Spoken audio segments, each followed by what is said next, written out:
এবারে ঘুমের মধ্যেই অভিনেত্রীর মৃত্যু। শোবিজের নতুন মুখ সাদিকা রহমান মেঘলা আর নেই। এ তথ্য নিশ্চিত করেছেন মেঘলার ছোট বোন রোকসানা। নবাগত অভিনেত্রী মেঘলা সম্প্রতি একটি বিজ্ঞাপন চিত্রে মডেল হন।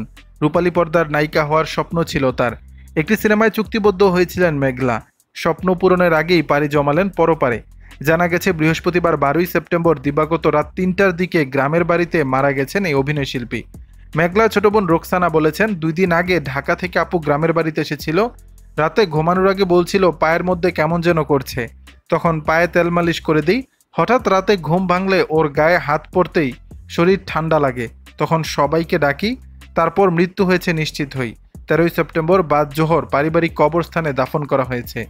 মেঘলা ঢাকার শ্যামলীতে থাকতেন। কিশোরগঞ্জ জন্ম হলেও নেত্রকোনায় বেড়ে ওঠা তার। নায়িকা হওয়ার স্বপ্ন নিয়েই মডেলিংয়ে নাম লেখান তিনি। নিচ্ছিলেন সিনেমার প্রস্তুতি।